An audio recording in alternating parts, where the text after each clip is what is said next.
गुनाह की अंधेरी गलियां, लहू से रंगी दीवारें, चीख चीख कर अपराध की गवाही देते सुराग। जुर्म की हर हैरत अंगेज खबरों का यह बुलेटिन एक बार फिर से हाजिर हूं मैं आपके सामने, सृष्टि पांडे, और शुरू करेंगे क्राइम टाइम का नंबर 1 शो गुनाह।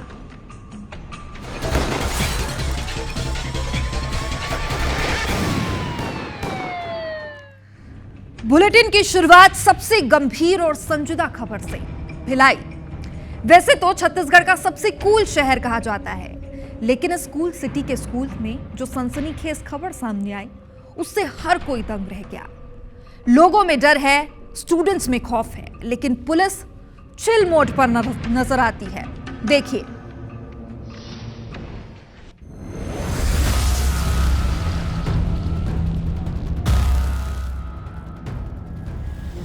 स्कूल, जिसे शिक्षा का मंदिर कहा जाता है, जहां बच्चों का भविष्य बनता है, ज्ञान की प्राप्ति होती है, लेकिन छत्तीसगढ़ के भिलाई के एक स्कूल में जो कुछ हुआ वो आपको, हमको और समाज को सोचने पर मजबूर कर दिया। जी हाँ, भिलाई के स्कूल में उस वक्त हड़कंप मच गया जब 7वीं और 8वीं कक्षा के दो छात्रों के बीच एक मामूली विवाद ने खतरनाक मोड़ लिया, जिसका अंजाम कितना खूनी था इस लहूलुहान छात्र की तस्वीर से समझिए।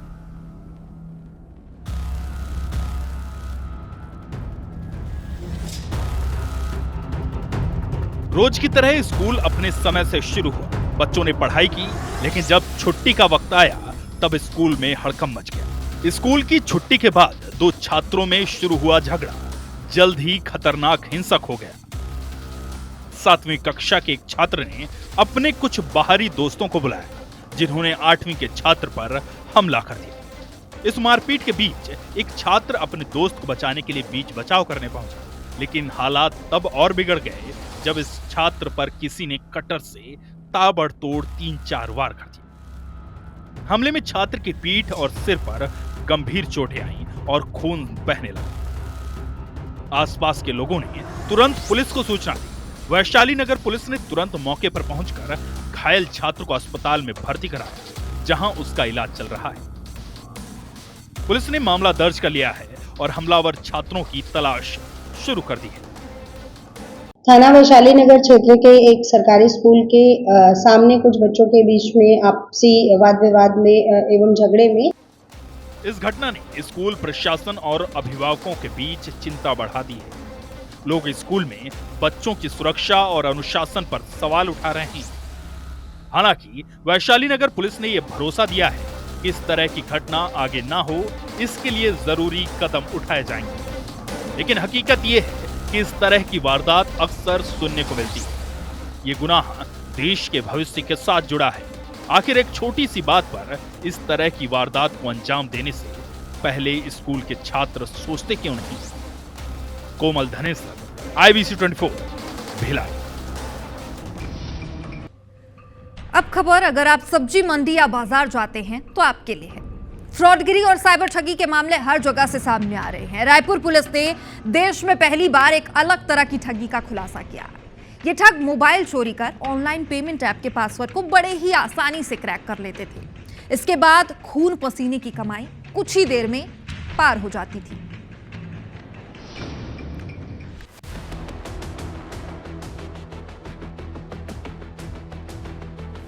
ये मामूली से दिखने वाले अपराधी झारखंड के साहेबगंज के गैंग के वही 6 शातिर ठग हैं, जिन्होंने रायपुर के गुड़ियारी इलाके में सब्जी खरीदने गए FCI में पदस्थ ड्राइवर मुन्ना लाल पटेल का मोबाइल चोरी कर उसका पासवर्ड और उसके अंदर पे फोन और ATM का पासवर्ड बिना जाने भी क्रैक कर 99,000 रुपए उड़ा दिए थे।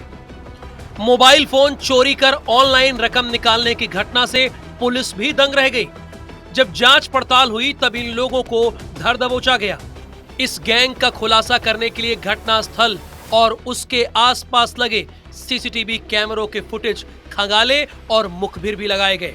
पड़ताल में जानकारी मिली कि जिन बैंक अकाउंट में पैसों को ट्रांसफर किया जा रहा है वो कोलकाता, पश्चिम बंगाल में निकाला गया है और अकाउंट मुकेश कुमार के नाम से है, जिसके बाद 10 सदस्यीय टीम को पश्चिम बंगाल रवाना किया गया। मुकेश कुमार के बैंक खाते में रजिस्टर्ड मोबाइल नंबर का उपयोग करने वाले शेख सुलेमान उर्फ राजन और अंकित शर्मा को पकड़ा गया और फिर कई अहम जानकारी मिली। पुलिस टीम ने पश्चिम बंगाल और झारखंड में करीब 2 हफ्ते कैंप कर मामले में शामिल गिरोह के 4 आरोपियों को पकड़ा है।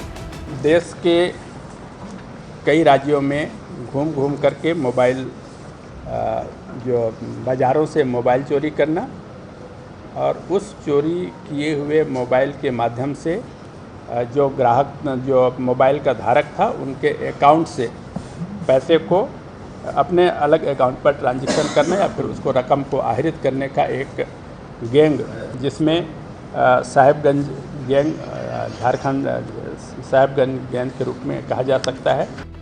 पुलिस ने ठगों को रायपुर लाकर ठगी के तरीके के बारे में कड़ाई से पूछताछ की तो पुलिस के भी होश उड़ गए। शातिर ठगों ने बताया कि गिरोह 3 ग्रुप में काम करता था। एक ग्रुप देश के अलग अलग राज्यों के बाजारों में मोबाइल चोरी करते थे। दूसरा ग्रुप मोबाइल फोन से रकम पश्चिम बंगाल में अपने साथियों के साथ भेजते थे और एटीएम से पैसे निकालकर झारखंड भेजते थे। तीसरा ग्रुप इन पैसों से कमीशन काटकर आरोपियों को देता था। ठगों ने बताया कि मोबाइल के पासवर्ड का मोबाइल के स्क्रीन गार्ड पर एक निशान बन जाता है, जिसको आसानी से देखकर खोल लिया जाता है। कई मोबाइल में पासवर्ड सेव करके रखते थे, जिससे उन्हें आसानी होती थी। कई बार फॉरगेट पासवर्ड के जरिए भी नया पासवर्ड बनाकर क्रैक कर लेते थे। पुलिस को आरोपियों के मोबाइल से करोड़ों रुपए के ट्रांजैक्शन होने के सबूत मिले हैं। और पूरे इस प्रकरण में पृथक पृथक टीम लगभग 8 से 10 दिन कलकत्ता में और साहेबगंज में रह करके कुल 6 आरोपियों को गिरफ्तार करने में सफलता प्राप्त हुई है। पुलिस ने झारखंड साहेबगंज गैंग के 6 शातिर ठग विकास महतो, यासीन कुरैशी, शेख सुलेमान उर्फ राजन समेत अंकित शर्मा, सोनू कुमार मंडल और पिंटू कुमार मोहले को गिरफ्तार कर इनके पास से 10 मोबाइल फोन, 1 लाख रुपए नगद समेत 10 एटीएम कार्ड जब्त किए और इनके खिलाफ ठगी के अलावा संगठित अपराध की धारा बढ़ाकर कार्रवाई कर रही है। IBC 24 भी अपने सभी प्रदेशवासियों को खबर के जरिए सजग रहने की अपील करता है और अपने अहम पासवर्ड मोबाइल में ना सेव करें और साथ ही अपने मोबाइल का पैटर्न लॉक भी समय समय पर बदलते रहें, क्योंकि सावधानी में ही सुरक्षा है। फिलहाल पुलिस सभी शातिर ठगों को रिमांड पर लेकर पूछताछ में जुटी है और कई बड़े खुलासे होने की उम्मीद जता रही है। तहसीन जैदी, IBC 24, रायपुर।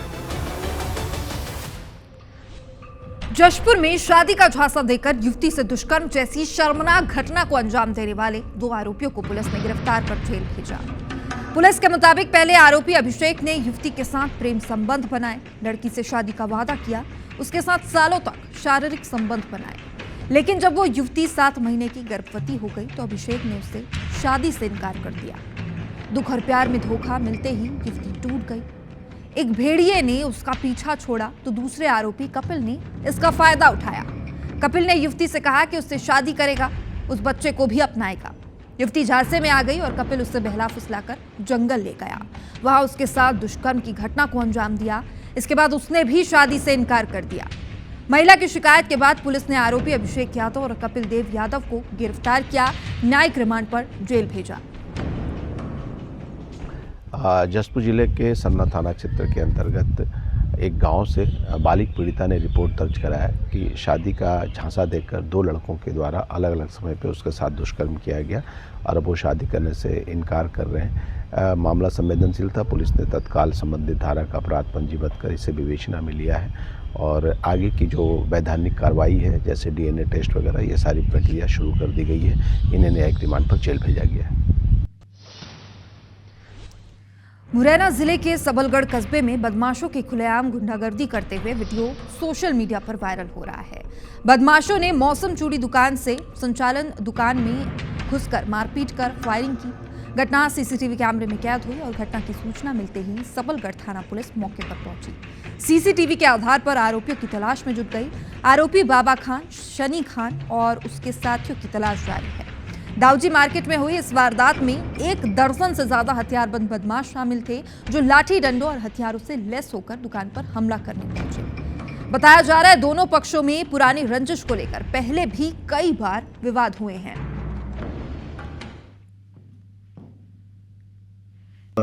मारपीट की गई और हवाई फायरिंग की गई है, जिस पे पुलिस द्वारा मामला संज्ञान में लिया गया और दोनों पक्षों की तरफ से मामला कायम किया गया और आरोपियों की तलाश की जा रही है। और आपराधिक रिकॉर्ड के आधार पर भी हम लोगों के विरुद्ध जो भी प्रतिबंधात्मक कार्रवाइयाँ हैं और कठोर कार्रवाई करेंगे। रायगढ़ पुलिस ने श्याम मंदिर में हुई लाखों की चोरी की गुत्थी सुलझा ली है। पुलिस ने 6 आरोपियों को गिरफ्तार किया है, जिनसे मुकुट, छत्र, कुंडल, जेवर के साथ 10,000 रुपए नगद और बाइक भी जब्त की गई है। पकड़े गए चोर सारंगढ़ जिले के सरिया और उड़ीसा के रहने वाले हैं। आरोपी दंपत्ति ने दोस्तों के साथ मिलकर चोरी के माल को खपाया था और यह घटना हफ्ते भर पहले हो चुकी है, जिसमें चोरों ने श्याम मंदिर को निशाना बनाया। मंदिर का ताला तोड़कर श्री कृष्ण के सोने का मुकुट, कुंडल, छत्र और अन्य गहने लेकर भाग गए। लेकिन पूरी वारदात तीसरी आंख यानी कि सीसीटीवी कैमरे में कैद हो गई, जिसके चलते चोर अब पकड़े गए हैं।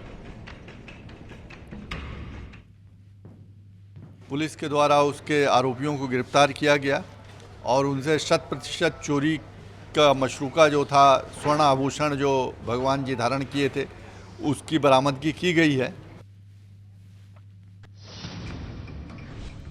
इंदौर के द्वारकापुरी थाना क्षेत्र के विदुर नगर से बजरंगियों ने एक सेक्स रैकेट का खुलासा किया। बजरंग दल कार्यकर्ताओं को सूचना मिली विदुर नगर के देवास का एक मुस्लिम युवक और मुस्लिम महिला के साथ मिलकर सेक्स रैकेट संचालित कर रहा है। इसके बाद मौके पर पहुंचे बजरंग दल कार्यकर्ताओं ने घर से 5 महिलाओं और 3 युवकों को पकड़ा है। बजरंग दल ने आरोप लगाया कि यहां मुस्लिम महिला और एक युवक के द्वारा देह व्यापार संचालित किया जा रहा था। जब बजरंग दल कार्यकर्ता मौके पर पहुंचे तो महिला और उसके साथी हाथ पकड़कर माफी मांगने लगे। इसके बाद बजरंग दल कार्यकर्ताओं ने सभी को द्वारकापुरी थाना पुलिस को सौंप दिया। फिलहाल द्वारकापुरी थाना पुलिस पूरे मामले की जांच कर रही है और आगे की कार्रवाई की बात कर रही है।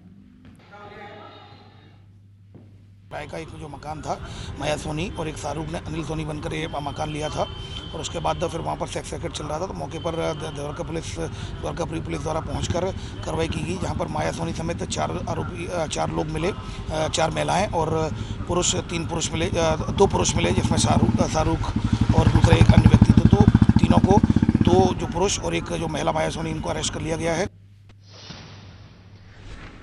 इंदौर के महू इलाके में महिला और उसके जेठ की लाश मिलने से हड़कंप मच गई है। मृतकों की पहचान बड़गोंदा थाना के ग्राम जामली निवासी सावित्री बाई और उनके जेठ के रूप में हुई। मामले में परिजनों ने दोनों की हत्या किए जाने की आशंका जाहिर की। परिजनों ने बताया कि हत्या के समय मृतका सावित्री बाई थोड़ी देर के लिए होश में थी और उन्होंने अपनी बहू और नाती से कहा कि रेखा ने मारा है। यह बयान परिवार के लिए बेहद चौंकाने वाला था। बताया जा रहा है कि रेखा सावित्री बाई की भतीजी है। घटना के बाद से वो गायब है, जिससे शक और गहरा हो गया है। परिजनों का कहना है कि दोनों ही मृतकों के शरीर पर कई जगह गंभीर चोट के निशान हैं। परिवार के कुछ सदस्यों ने संदेह जताया कि इस पूरे घटनाक्रम के पीछे जमीन से जुड़ा विवाद हो सकता है। वहीं थाना प्रभारी बड़गोदा ने बताया कि उन्हें मृतका के अंतिम वक्त में दिए गए बयान के आधार पर रेखा की भूमिका की जांच करनी होगी। बड़गोंदा क्षेत्र अंतर्गत ग्राम जामली में 2 बुजुर्ग व्यक्तियों की मौत का मामला आया है। अभी हमने फिलहाल दोनों की डेड बॉडी को वहां से अस्पताल भेज दिया है। मर्ग कायम कर लिया है। मर्ग जांच उपरांत और पोस्टमार्टम के बाद में जो भी स्थिति है उसके आधार पर कार्रवाई की जाएगी। और इसी के साथ क्राइम टाइम स्पेशल बुलेटिन गुनाह में इतना ही। कल फिर लौटेंगे गुनाह की कुछ और स्टोरीज के साथ।